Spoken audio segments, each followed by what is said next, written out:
Assalamualaikum warahmatullahi wabarakatuh bosku. Jumpa lagi di channel Wondokati ya bosku. Kali ini Wondokati akan berbagi informasi tentang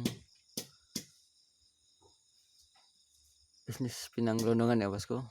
Ini sebelum lanjut jangan lupa subscribe, like, dan bagikan video agar bermanfaat, karena seyogyanya atau umumnya ya bosku, semua bisnis itu berisiko ya. Ada kalanya kita mendapatkan banyak keuntungan atau bisnis kita lancar, mantap ya bosku, itu yang kita cari dan kita harapkan. Tapi perlu diketahui, untuk berbisnis pinang gelondongan itu tidak semudah yang kita bayangkan ya bosku. Mungkin bisa jadi kita bayangkan, seandainya kita beli 1 sampai 10 ton ya kan, kita hitung bulat per ton 2 kintal kita dapat ya kan. Berarti dalam 10 ton itu dapatnya 2 ton ya, 2 ton pinang, jadi pinang kernelnya ya. Itu belum tentu seperti itu yang kita dapat bosku, dikarenakan pinang gelondongan itu rawan ya, mudah rusak. Ini kalau yang begini lumayan lah ya bosku, jadi duit ya. Tapi terkadang tidak semuanya bagus. Walaupun ada yang ini masih lumayan ya. Dan pasti juga kita akan temui yang seperti ini bosku. Nah, ini kita akan cari tahu sebabnya ya bosku. Ini tidak mau terkupas kulitnya ya, walaupun sudah dikeringkan lama pun tetap begini. Ini jenis pinangnya, pinang kampung ya. Terkadang kita beli pinang kampung campur pinang hibrida atau pinang betara ya.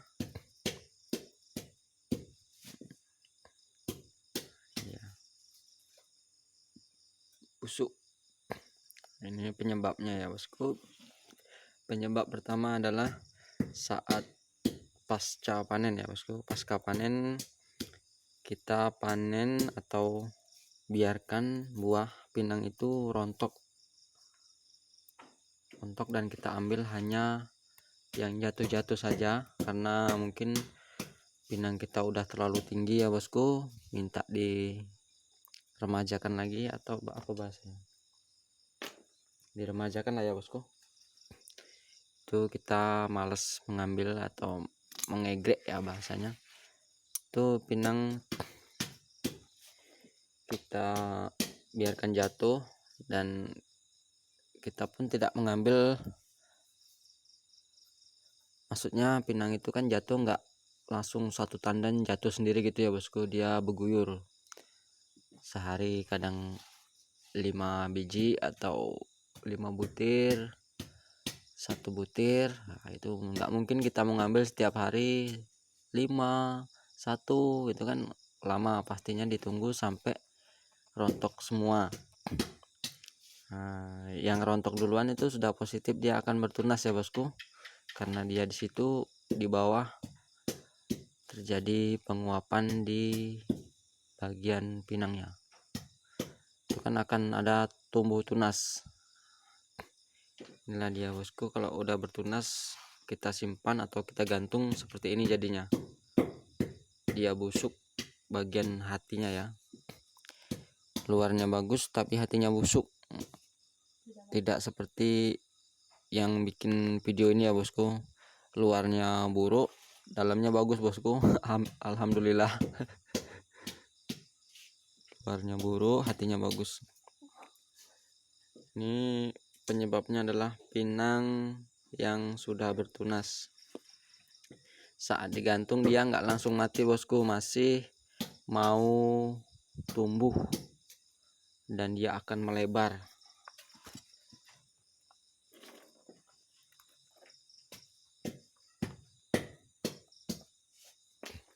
Ini dia akan melebar seperti ini bosku. Nah, dia bulat besar ya, ini kentos.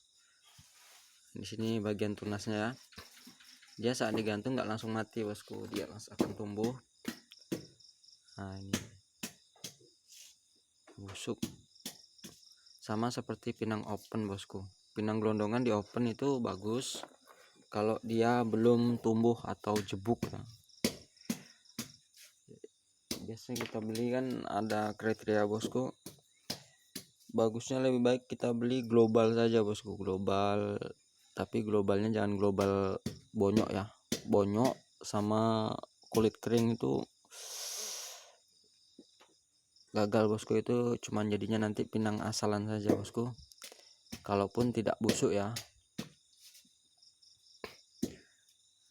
Bagus global.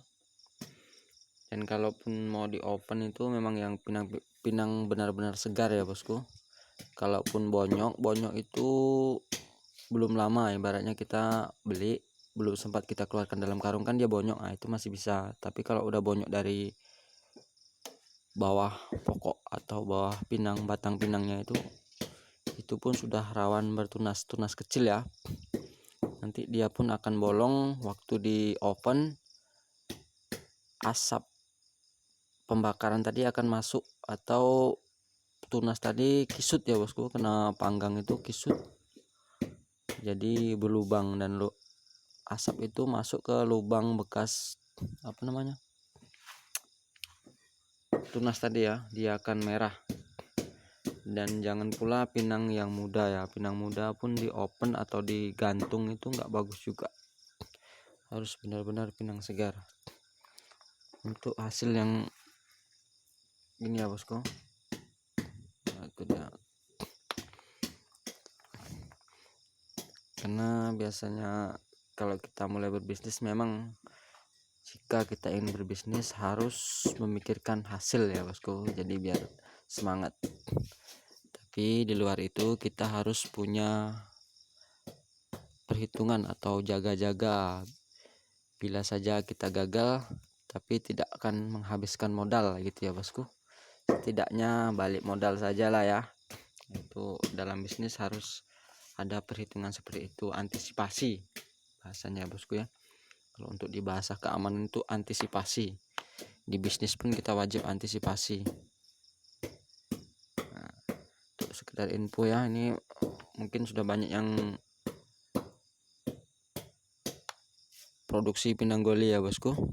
Untuk pinang goli, standar goli ya bosku, itu harus benar-benar mulus ya, dia tidak ada. Kalau yang ini kan masih hitam, ini bekas tunas, ini nggak bisa bosku. Ini harus benar-benar mulus. Ini kalau dipencet begini pakai jempol ini nggak jebol ya, nggak ada tanda, nggak ada bekas. Itu kita bikin dari apa? Dari pinang segar, asli pinang segar tuh bosku ya. Dia cuma dekok aja nih, tapi nggak ada bekas apa. Kalau kata orang kita nih, nggak katik bolong ya kan bosku. Nah ini bosku, kalau yang bolong ini makanya nggak dibeli sama orang ya. Kalau goli ini kan bolong nih, coba kita belah bosku.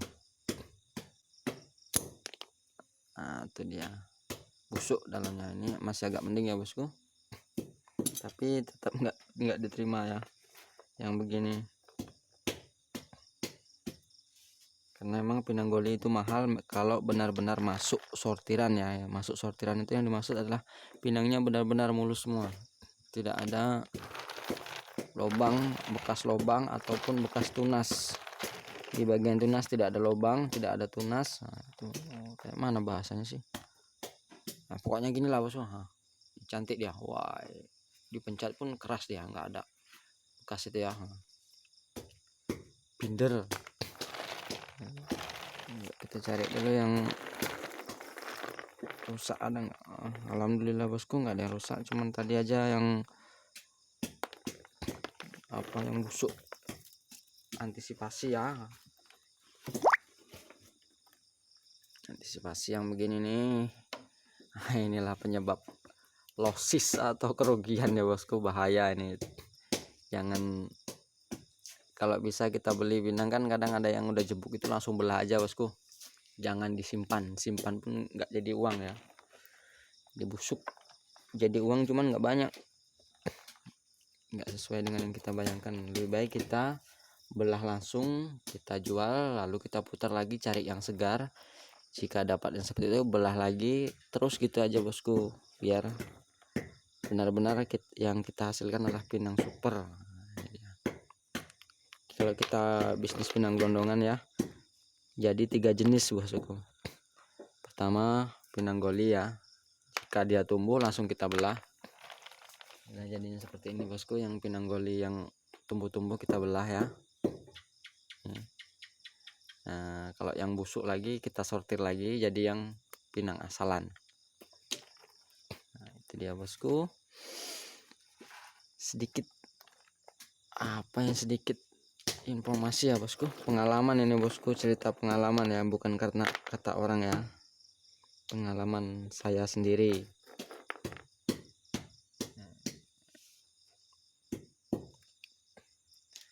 Itu aja bosku, jangan lupa support channel Wondokati ya bosku, channelnya para petani dan pengusaha pinang Indonesia. Mari kita tingkatkan